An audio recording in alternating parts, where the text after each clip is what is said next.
16 bits, 8 bits, pardon. Donc, ça veut dire que l'information devient représentée par un nombre. Et le nombre, c'est un ensemble d'états logiques. Ces états logiques vont être envoyés à la fois sur un câble. Le câble s'appelle le câble parallèle. Parce que les données, les bits, tous les bits viennent en même temps. D'accord? Vous m'entendez? Oui, monsieur. Alors, par contre, la solution, elle est intéressante. La solution, elle est intéressante, mais elle est lourde d'un point de vue technique. C'est-à-dire, d'un point de vue maintenance, le nombre de câbles, il y a trop de câbles, donc ça veut dire qu'il y aura des probabilités de panne, énormément de pannes qui peuvent être engendrées, et le coût de l'installation devient un peu excessif parce que les câbles, imaginez que vous allez faire une liaison d'1 kilomètre, ça veut dire que si vous avez 8 bits, vous avez 8 kilomètres, d'accord? En moins, donc plus la masse. Donc, ça veut dire le coût, il va être chiffré d'une façon très grande. C'est pour cette raison qu'on va opter pour une autre solution, c'est la transmission série. Donc, la transmission parallèle était en premier lieu utilisée dans les imprimantes entre l'ordinateur et l'imprimante. Et donc, on utilisait les bus de données telles qu'elles sont, donc les 8 bits, plus quelques signaux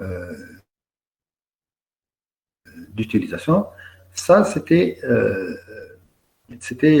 ancien. Jusqu'à présent, pour des raisons, parce que la communication parallèle, elle est instantanée, elle est rapide. D'accord? La communication parallèle, elle est rapide. Donc, par contre, là, on va chercher une autre option, c'est la communication série. La communication série, qu'est-ce qu'elle va utiliser? Elle va utiliser une ligne simple, comme une ligne téléphonique, c'est-à-dire le plus et le moins, le signal plus la masse, ou bien une ligne fibre optique, ou bien une ligne sans fil infrarouge. Donc, tout ça, c'est possible. Et ça donne un avantage important de la transmission série. Donc, comment est la transmission série? La transmission série, c'est une représentation des bits qui étaient alignés en parallèle sur un ensemble de câbles, vont être représentés en forme de chaîne. Et donc, ça va être sur une seule ligne. Et là, ça va être un signal, et non pas un état logique. Ça va être un signal qui est un ensemble d'états logiques, 1 et 0, qui représenteront le message. Et si on parle de ça, ça veut dire qu'on devrait connaître la dimension d'un bit. C'est-à-dire, je peux attendre une minute pour lire un bit, ou là, une seconde, ou là, comment je vais faire. Donc, ça, c'est ce qu'on appelle le temps d'horloge, ou bien le temps, la durée d'un bit, d'un cycle d'horloge, pour pouvoir lire une information. Parce que sinon, on ne va pas délimiter, on ne saura pas délimiter au rang les bits de message. De plus, les bits, quand ils arrivent à n'importe quel moment. Donc, on aura des transmissions. Si on sait les instants de démarrage de message, on aura, par exemple, à transmettre le message avec l'horloge qui va nous aider à découper le signal. Et donc, ça, c'est ce qu'on appelle la transmission synchrone, c'est-à-dire le message et l'horloge sont transmis en même temps. Ça, c'est possible. Mais souvent, ça signifie qu'on va rajouter un câble, un deuxième câble qui est l'horloge. L'horloge, c'est un signal qui est connu. Donc, pourquoi le transmettre? Par conséquent, on aura une deuxième option, c'est transmettre d'une façon sans horloge. Donc, ça s'appelle la transmission asynchrone. Et comment revenir à connaître une taille de bit? C'est par le fait que le bit, on va se mettre d'accord entre celui qui est transmis et celui qui reçoit. C'est-à-dire, la même durée utilisée pour celui qui est transmis sera utilisée avec celui qui reçoit. C'est-à-dire, si je dis pour la transmission, je vais prendre l'état d'un bit 1 milliseconde, celui qui reçoit, lui aussi, va recevoir 1 milliseconde. Et là, on a commencé à avoir des normes de transmission. Les premières normes, c'est la norme TTL, qui est utilisée dans les ordinateurs, un niveau logique qui est représenté par 5 volts et pour 1 et 0 pour le 0 logique. Et avec une durée donc précise. Alors,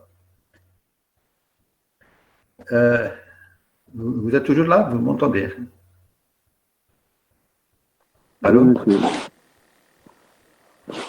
Allô? Allô? Oui, monsieur. Oui. Vous m'entendez? Alors, vous m'entendez? Oui, oui. Donc, par la suite, on commence à avoir certaines informations supplémentaires. Par exemple, à quel moment commence le message? Là, on aura un message qui va démarrer à partir d'un endroit où on sait qu'il va démarrer, c'est-à-dire un appel. Comme le téléphone, par exemple, vous faites l'appel téléphonique. Donc, on aura un niveau conventionnel, disons le niveau de repos, le niveau de tension, qui est la ligne, elle est au repos. Ensuite, au bout d'un certain temps, si on aura un message, on va inverser avec le niveau. Donc, le niveau de repos dans la logique TTL, c'est le 1 logique. Donc, c'est-à-dire 5 volts. Dès qu'il y a une présence d'un message, la première information qui signifie qu'il y aura un message, c'est un bit qu'on appelle bit start. Il va être 0 logique pour inverser un peu sur l'état de bit de la ligne. Ensuite, on commence à transmettre les bits successivement, l'un après l'autre. Et dans la logique TTL, on va transmettre de D0 jusqu'à D7. Et à la fin, on peut faire aussi un bit, ce qu'on appelle le bit stop, le bit d'arrêt, pour signifier que le message est bien été achevé. Alors, est-ce que le message est juste? On ne sait pas. Est-ce qu'on a bien transmis le message? Est-ce qu'on a bien reçu le message? Comment le savoir? Donc, on va essayer de faire un test. Le test qui a été adopté, c'est d'utiliser le nombre de bits égal à 1 dans le message. Donc, vous avez un 8 bits. Sur ces 8 bits, combien de 1 on a? On va compter le nombre de 1. Si le nombre étant impair, on va dire que c'est un nombre impair. Si c'est pair, on va dire que c'est un nombre pair. Comme ça, si on trouvera un contraire, donc ça veut dire que le message est faux. Alors, parce que celui qui est transmis, il est loin par rapport à celui qui reçoit. Donc, celui qui reçoit, il ne sait pas est-ce que le message est juste ou non. Alors, donc, on va insérer avec le message, à la fin, un bit qui s'appelle bit de parité. Et donc, ça devient avec une certaine logique. La logique, ils doivent être l'émetteur et le récepteur doivent être d'accord avec cette logique. S'ils travaillent avec la logique pair, donc c'est un 1 pour représenter pair, ou bien c'est un 1 pour représenter un pair.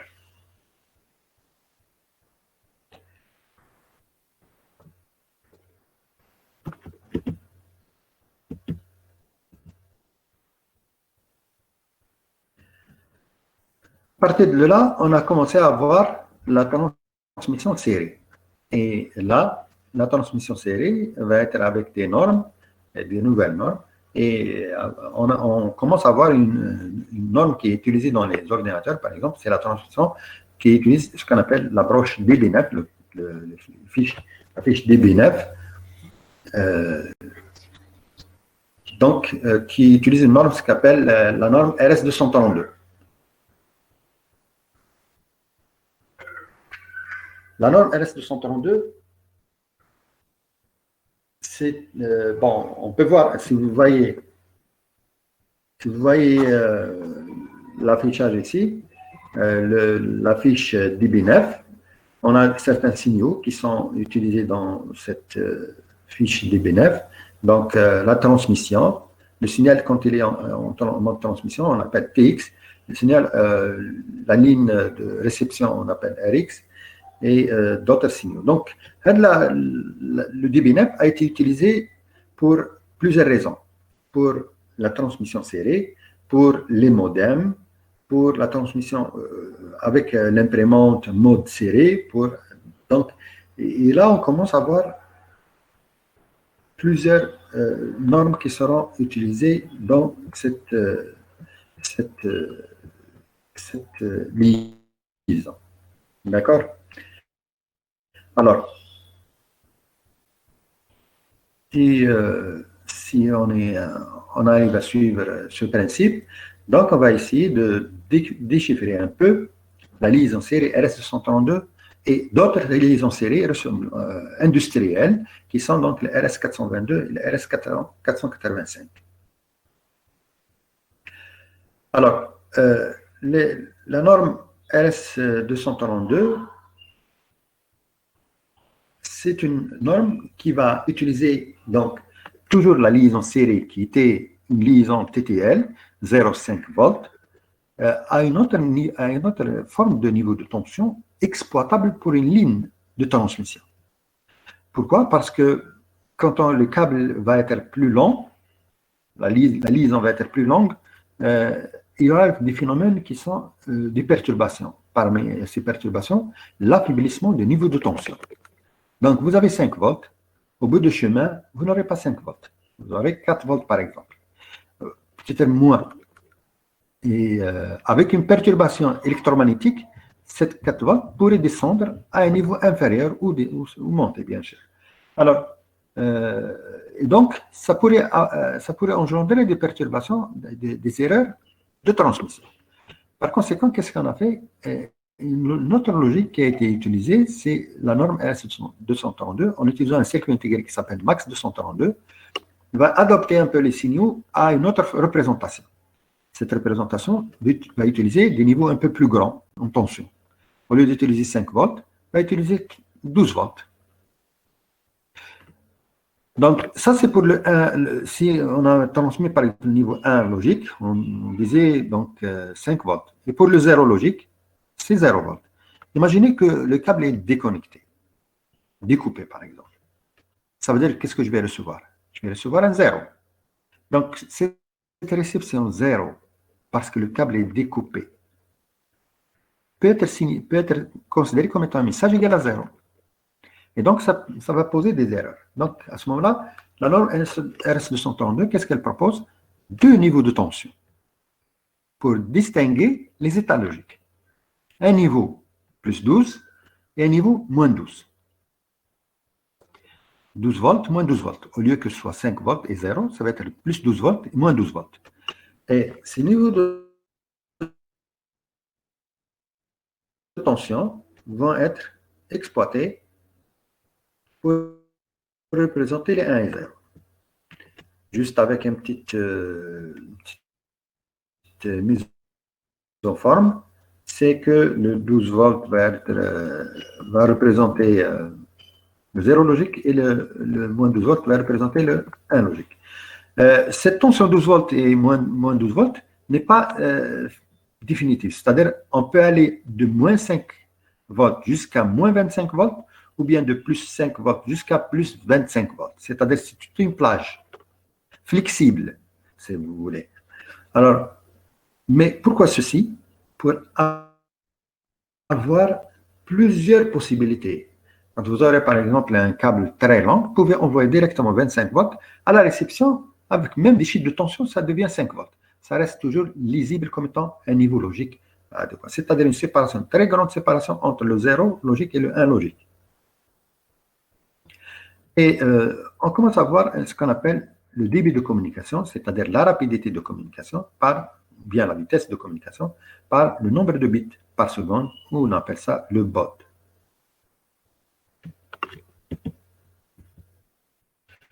D'un signal comment il est sur la norme RS232, bon, au niveau logique, mais si on veut le voir au niveau de RS232, au niveau de tension, ça va être moins 12 volts et plus 12 volts. Le DB9, toujours, c'est le câble utilisé. Alors, si on aura à utiliser une liaison entre deux points, deux éléments, un ordinateur par exemple, un modem ou quelque chose comme ça, donc il y a toujours ce qu'on appelle un sens de communication. Un sens de communication. Par exemple, je vais prendre un exemple un peu loin. Vous avez une radio. vous entendez, vous voyez la télé ou là, vous entendez la radio là. Est-ce que quand vous entendez, vous pouvez interagir avec celui qui, avec la station, avec l'émission, par exemple, la chaîne que vous êtes en train de voir? Est-ce que vous parlez directement avec eux? Non. Vous allez parler si vous utilisez la ligne téléphonique. Donc, ça veut dire que vous avez juste un seul sens de communication. La liaison s'appelle liaison simplex, c'est-à-dire de l'émetteur vers le récepteur. Un seul sens de communication. Si on aura deux sens de communication, de l'émetteur vers le récepteur pourrait répondre. À ce moment-là, on aura ce qu'on appelle half duplex, c'est-à-dire deux sens de communication. Là, s'il y a un seul sens, on appelle simplex. S'il y a deux sens, on appelle half duplex. En fait, pourquoi half duplex? Parce qu'il y a une deuxième possibilité, ce qu'on appelle le full duplex. Le full duplex, c'est l'exemple de téléphone que vous utilisez. Quand vous parlez par téléphone avec votre ami, donc à n'importe quel moment, vous pouvez interagir. Vous pouvez couper votre interlocuteur, il est en train de parler, vous pouvez parler en même temps avec lui. Ça, c'est full duplex.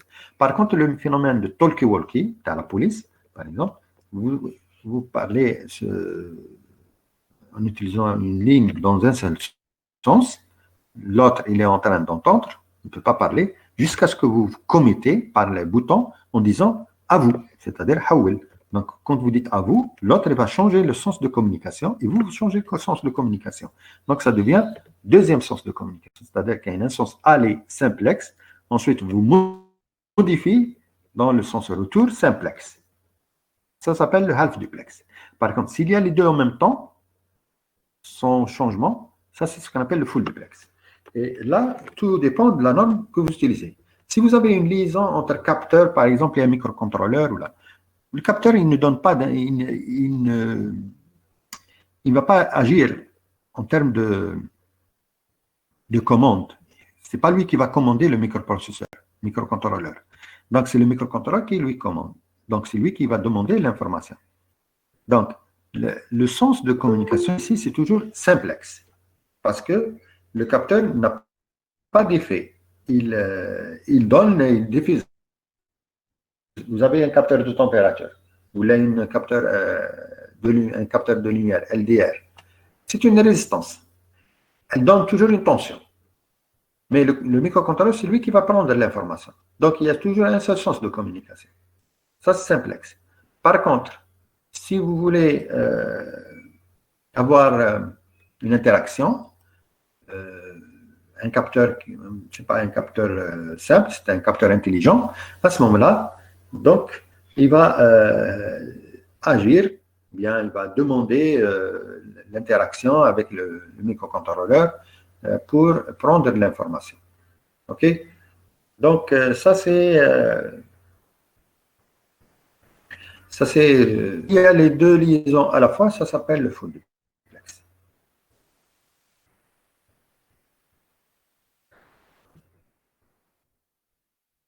La liaison RS-232, c'est une liaison qui a été utilisée entre l'imprimante et l'ordinateur, entre le modem et l'ordinateur. Quelques liaisons simples. Alors, son utilisation, elle est en mode d'une seule liaison, point à point. On appelle ça liaison point à point, c'est-à-dire un élément et avec un deuxième. On n'a pas plusieurs éléments qui peuvent être connectés à la fois. Alors, comment pourrait-on connecter plusieurs éléments à la fois sur un seul ordinateur, sur un seul câble? Là, on aura une deuxième norme. C'est la norme, ce qu'on appelle industrielle. C'est la norme RS485 ou bien la norme RS422. C'est ça la différence entre les deux normes par rapport à RS232. La notion de liaison point à point va donner une nouvelle notion, ce qu'on appelle la liaison maître-esclave.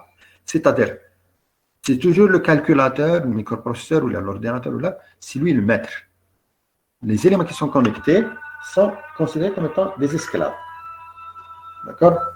Donc, toujours, on a une notion de maître-esclave parce que le calculateur, c'est lui qui va réfléchir, c'est lui qui va décider, c'est lui qui va prendre des tâches suivant l'algorithme demandé. Par contre, on a d'autres types de notions de communication qui ne sont pas méta-esclaves. On va les voir dans les autres chapitres. Alors, si on a plusieurs éléments connectés à la fois, ça veut dire qu'on pourra se tromper. Parce qu'il y a quelque chose qu'on n'avait pas parlé, c'est que si on communique un élément avec un élément, A avec B, on n'a pas besoin de transmettre l'adresse. On n'a pas besoin de faire ce qu'on appelle l'adressage. Par contre, si le A va communiquer avec B ou C, D, E, donc il faut qu'il y ait une adresse. Parce qu'on utilise une seule ligne. Une seule ligne à la fois. L'ensemble est connecté. Donc, qui va savoir que on communique avec lui? Donc, c'est là où on aura des difficultés à gérer ce protocole, cette liaison. D'accord? Donc, de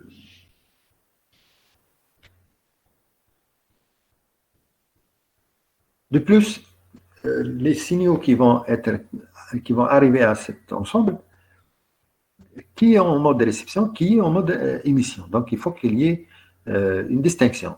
Quelqu'un qui est en mode émission, les autres sont en mode réception. Ici, ils sont en mode réception, ça veut dire que il y aura toujours l'entrée sera active. Les autres, leur entrée sera désactivée. Donc, il y a une notion de ce qu'on appelle déconnexion. Et la notion de déconnexion, c'est ce qu'on appelle l'état haute impédance. C'est-à-dire comme si vous avez un interrupteur ouvert. Sinon, les autres vont prendre le message. Et là, ça va poser des problèmes. Et donc, tout ça, c'est une gestion dans une norme qui s'appelle la norme RS 485. La norme RS 485 aussi, elle a un autre avantage, c'est l'utilisation de ce qu'on appelle la paire torsadée. Donc, la paire torsadée, pour une raison, c'est ce qu'on appelle le mode différentiel, pour une raison d'avoir une immunité au bulbe, c'est-à-dire une perturbation électromagnétique qui vient dans un point d'un fil, elle vient dans l'autre point de fil. Et ça va être annulé par la soustraction, puisque c'est le mode différentiel.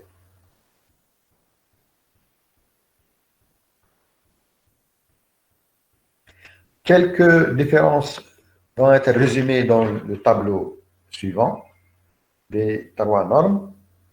Alors, RS 232, c'est une norme unipolaire de communication.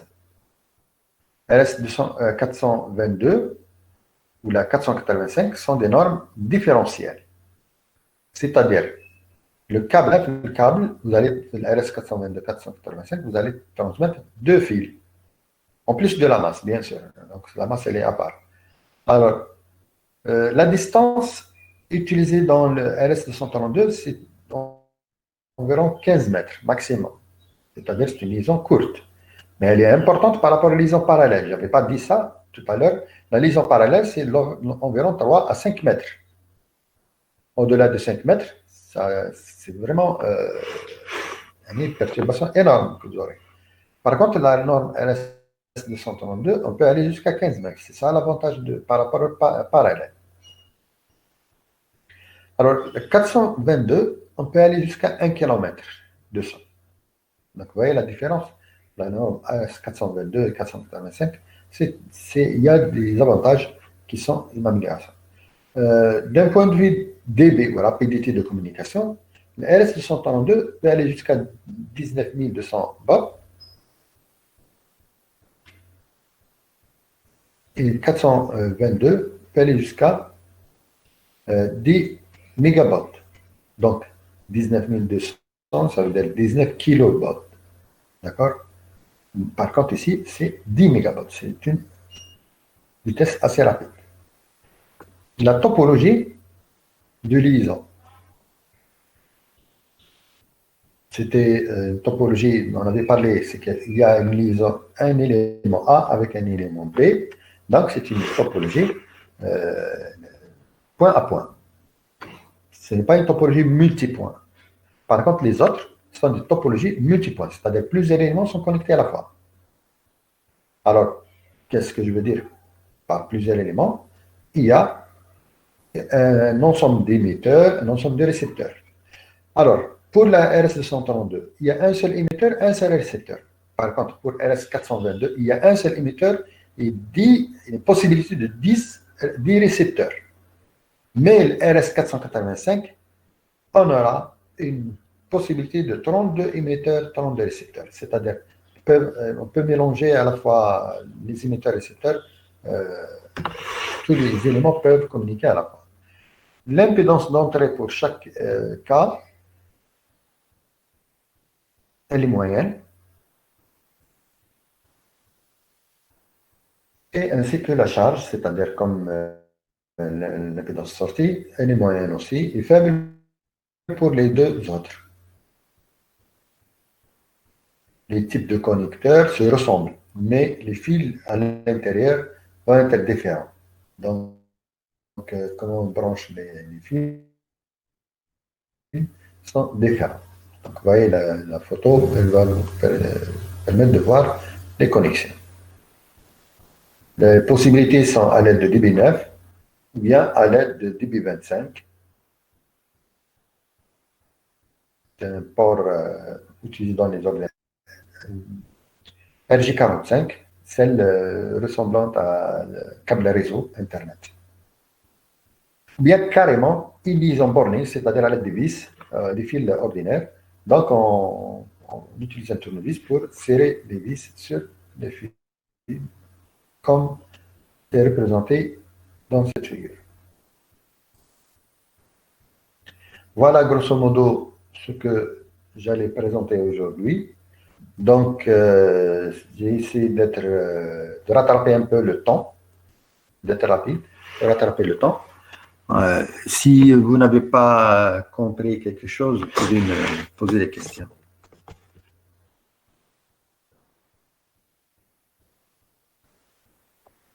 Monsieur, j'ai une question par rapport à demain. On a fait des normalement demain, c'est ça?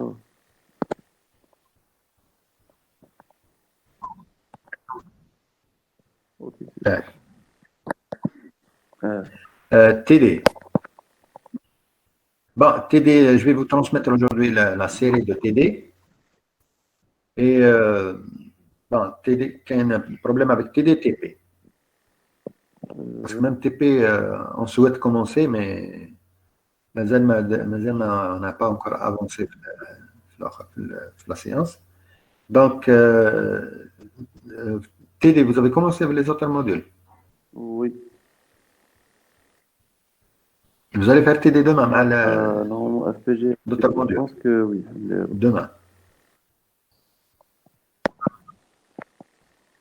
De toute façon, vous me tenez au courant, Alpha. Donc, parce que là, qu'est-ce que je vais faire? Je vais vous envoyer la série, parce que là, j'ai de préférence de vous traiter avant la série, parce que quand la séance, tu correctement. D'accord? Ok. Voilà, donc la séance tardoise, je ne sais pas. Est-ce qu'on dira. Bon, je ne sais pas. Mais franchement, parce que bon, Halloween d'être comme le cours. Normalement, si tout le monde arrive à avoir le cours, في الكور راني داير لكم بعثت لكم فورما صدر فيه لافوا تاعي صدر جي اونجستري لافوا تاعي دونك بور سويفر اللي ما تقدرش يتبع في اكتويلمون ما قدرش يتبع معنا يعاود يشوف لو كور باوربوينت فيه لافوا دونك il entend l'explication. D'accord. نعم. Très bien, c'est super. في الباوربوينت. Oui. كي يمشي الباوربوينت يسمع الاكسبليكاسيون تاعي. دونك هكذا ميم اللي ما لحقش يتبع في البار انترنت دوكا يقدر يتبع في الاكسبليكاسيون. اوكي. ومن بعد ابري لا سيونس دو تي دي سي لو ترافاي ديريكت يعني ما فيهاش اكسبليكاسيون. دونك دو بريفيرونس تكونوا درتوا لا سيري تكونوا vous avez commencé à traiter la série باش كي تجوا لا سيونس تكونوا rapide يعني تكونوا prêts à comprendre. D'accord. Juste علاش حبيت علاش جو بونس بالك ما نديرش غدوه باسكو حبيت نزيد دوتر شوز باش تكونوا بري Il n'y a pas de يعني souci. بيان بور لو ترافاي تاع لا سيري باسكو Ok, فيها ok. واحد كيلكو بوان مازال ما قلتش عليه. داكور فوالا دونك D'accord. الى قدرت نبعث لكم هذه لا دوزيام بارتي نبعثها لكم مع لا سيري باش تقدروا تتبعوها ونقول لك نديروا لا سيونس. داكور Ok. ليسي العشيه هكذاك نشوف D'accord, merci, ان monsieur. شاء الله. فوالا اسكو Et le il y TP, a d'autres pas cette semaine, c'est ça? questions là, c'est bon. اليوم c'était un test pour voir la faisabilité la مشات ولا ما مشاتش. Donc tout le monde كانوا يسمعوا Pour مليح. le TP, oui, normalement, Le pas de TP le TP coupure, ماشي هاد même le partage que السمانه. Le TP parce que مازال Ah, ما le TP la semaine prochaine ان شاء الله. d'accord. Ok, monsieur, Anna, j'ai plus de questions.